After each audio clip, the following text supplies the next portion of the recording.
Hillary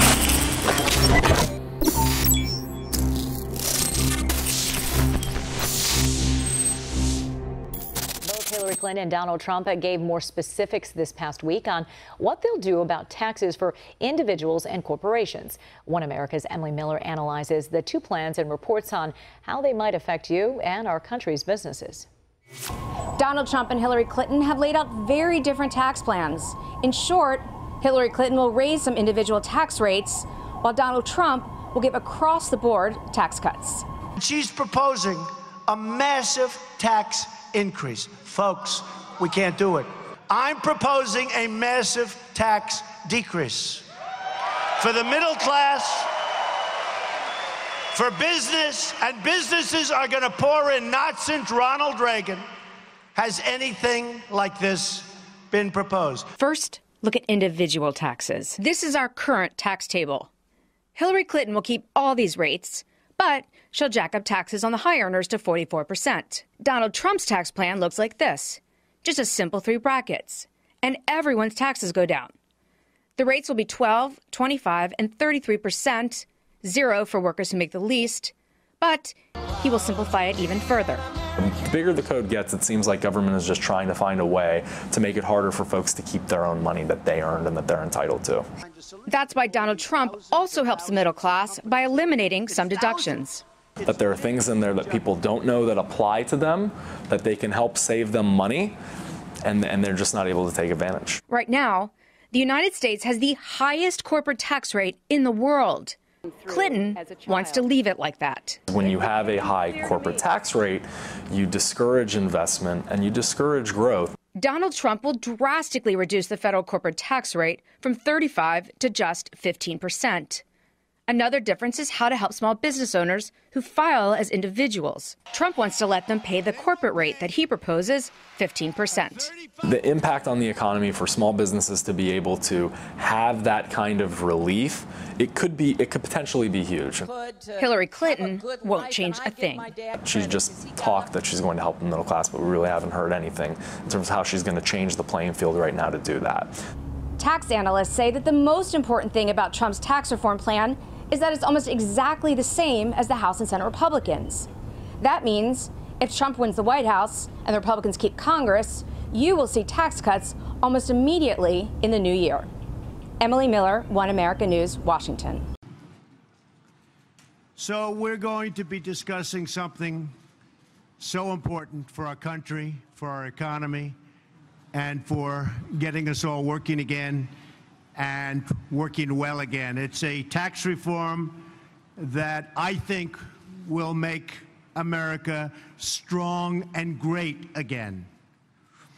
Too few Americans are working, too many jobs are being shipped overseas, and too many middle-income families cannot make ends meet. This plan directly meets these challenges and the challenges also of business. It will provide major tax relief for middle income and for most other Americans. There will be a major tax reduction. It'll simplify the tax code. It'll grow the American economy at a level that it hasn't seen for decades. And all of this does not add to our debt or our deficit, but I'll also be discussing some of that at the end because we have to make much better deals, we have to negotiate much harder, and we've got to make our economy strong. Changes for individuals will be at levels that you haven't seen in a long time. We're going to cut the individual rates from 7 brackets to 4. Simplification. 25%, 20%, 10%, and 0.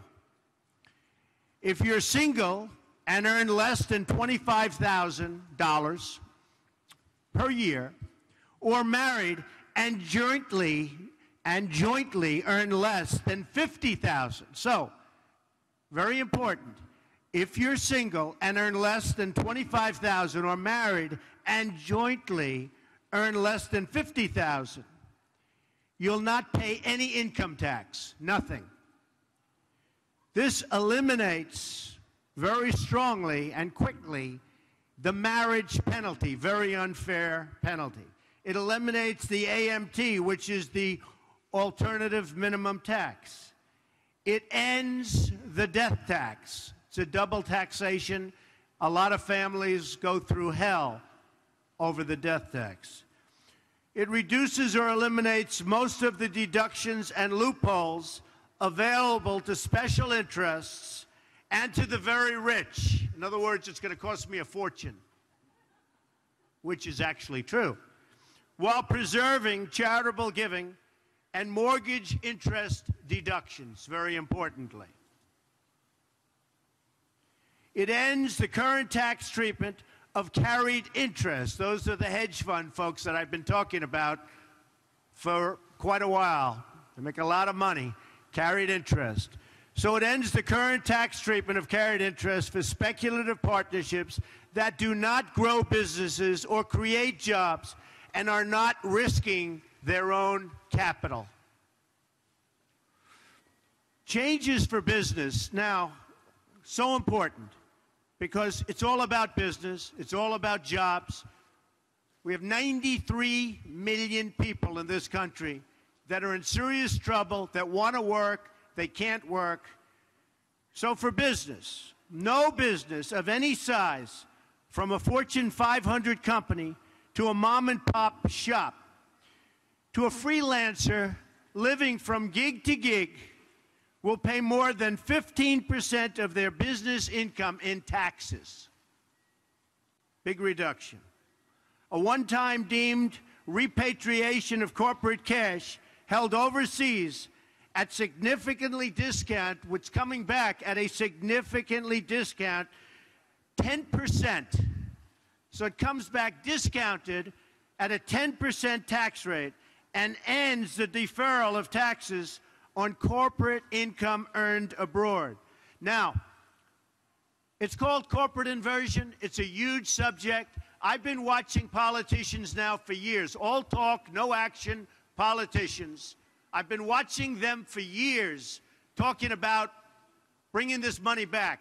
The number is probably $2.5 trillion. Everybody agrees it should come back. Republicans, Democrats, everybody. They can't make a deal. They don't know how to go about making a deal. The reason companies aren't bringing it back is the tax is onerous. It doesn't make sense to bring it back. And in fact, many companies are leaving the United States. They're leaving our shores to go and collect their money. They're actually moving out of the United States for two reasons. The taxes are too high, and because they have tremendous amounts of money that they can't bring back into this country when everybody wants them to bring it back in. It's called leadership. We will have that money brought back in. As an example, I have millions of dollars overseas. I can't bring it back into this country. We file papers. We've been doing this for a year and a half. You can't get it back in. So the money stays in other countries, and that's what happens. Not good for us. Earlier this week, Republican nominee Donald Trump revealed his economic proposal to reshape the American tax system. Trump's plan now includes 3 tax brackets instead of 4, limits taxes on business income, and ends the estate tax. So, Steve, welcome. Good to have you with us. What do you think is the biggest, in your opinion, growth driver in the Trump plan? Well, I just want to hammer a point that James Freeman just made that I think is really critical, that if Donald Trump can be disciplined enough for the next 90 days to talk about the economy, jobs, taxes, and energy, and not talk about who started ISIS and Mormons and so on. He will win this race. All right, so I mean, what do you think the chances of that are, yeah, Steve? So, well, he has to start being much more disciplined. This week was supposed to be the economy week, and this is where Hillary is so vulnerable. Now, our plan is a plan that you all at the Wall Street Journal editorial page, I think, are going to love. We've got, some of the steepest tax cuts since Ronald Reagan was in office, and it's a plan, Paul, as you know, that's very much modeled repealed after what has happened in the House under the Paul Ryan, Speaker. Paul Ryan. So that's really good part of it. You know, 15% business tax is the heart of the plan, and you can contrast that, by the way, where Haley is with her speech. She's at 50% for many small businesses. So 15 versus 50, we think that's a huge job creator. Okay, well, I want to take you though to a question. The Tax Foundation scored the original Trump proposal as a 10 trillion money loser over 10 years. Now you guys have been saying, look, we're going to take that down to 3 trillion if you include growth. Okay, but what I didn't hear Donald Trump talk about this week, he did shift the rates somewhat, the tax rates, which gets some money, but I didn't hear the flip side of that, which is what deductions are you going to remove that are going to make this plan cost less and also make the tax code more efficient by taking out inefficient loopholes. I didn't hear a lot of that. Okay, so Paul, what we've done is taken another page out of the Wall Street Journal editorial board, and we basically said, let's put a cap on the deductions so that high-income people like Warren Buffett and Bill Gates and others will lose their deductions. So as you get, you know, to be a millionaire and billionaire, you're not going to be able to take those gigantic loopholes and write-offs. And I've learned about that at the Wall Street Journal because that's something I think you all have really endorsed, and I think that's the right way to do it. Okay, but I didn't hear that from Donald Trump on Monday, and I haven't heard that from him specifically. Is he going to come out and endorse that? Yeah, he's endorsed a cap. Now, the specifics about how it's going to work, those will probably come out in the next couple of weeks. By the way, you know, let's not nitpick here. I mean, this is a campaign document. It's not a Ways and Means Committee write-up of a tax bill. I mean, seriously. So this is a big picture thing. We want to cut taxes. We want to give, you know, relief to financially stressed out families. But there's another component of this that you all didn't mention that is really important. Every meeting I've been in with Donald Trump, he brings this up. And this is the regulatory squeeze that's on business. And, you know, think about this, Paul. I mean, this is a guy who's built buildings in New York City.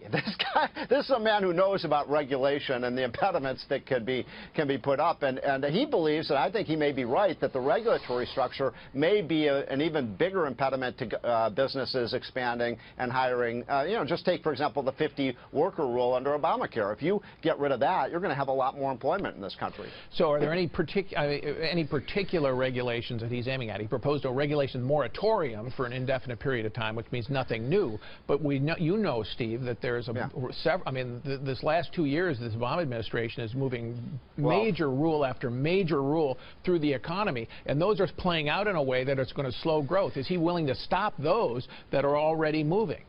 Yeah, what we've talked about, and I think this is something you should hammer home because it's the kind of it's a first-day agenda. You remember when Ronald Reagan became president. Remember his first day in office, Paul. He signed executive orders that repealed the price controls on energy. It was a huge driver for the economy. I think we could place literally 50 executive orders on Donald Trump's desk in the Oval Office, first day in office, mostly just repealing those regulations that Barack Obama has put in place for the last 2 years. For example, NFIB regulations that are really inhibiting franchises and things like that. So yes, absolutely. Right. So I got to ask you, Steve, and this is a place where we disagree. We have disagreed with Donald Trump, and that is on trade. And as I've listened to Mr. Trump over the last year, it seems to me that the one policy area that he cares most about, he hammers all the time, are these trade deals.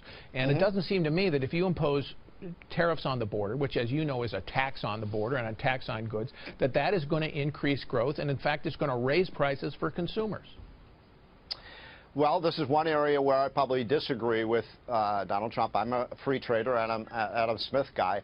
But he does make a point, I think, that some of these trade deals could be renegotiated in ways that would be making sure there's not cheating, there's not stealing. I mean, one of the points he made in his speech, I think, is important, and that sometimes we as free traders ignore, is that China and some of these other Asian countries are stealing our technologies, Paul. And what we produce here in the United States is intellectual property, whether it's computer software or drugs and vaccines. And a lot of these companies are stealing from us, and we need to maybe have a tougher negotiator to make sure that that doesn't happen to enhance American competitiveness. Well, as you know, Steve, intellectual property, I agree with you on that. That's a very important issue, but that's theft. That's called theft. Yeah, that's not called a tariff at the border. That's not called the voluntary exchange of goods. It's a very different proposition, and I don't disagree with you at all. That and I don't think most Americans, even anybody I know, would say let's not enforce theft, laws against theft. But it's different when you raise tariffs. Yeah, but Paul, we're letting these countries get away with it, and I think what Trump is saying is, look, when I'm sitting at that negotiating table, I am gonna. If you keep stealing, we are gonna, put some perhaps tariffs or other restrictions on your ability to come into our markets. I mean, look. Donald Trump is a master negotiator. He did write a book that was a bestseller called The Art of the Deal. And I'm a free trader, but I do believe that maybe having somebody at the negotiating table who's a little tougher could yield dividends. The other area we didn't talk about, Paul, just quickly, energy. I know, energy. He's going to open up energy, and we've supported that. That's big. Steve, I don't disagree with that. But thank you, Steve. Thanks for coming in. Okay, Paul. I hope we got your support now. Don't be so tough on us.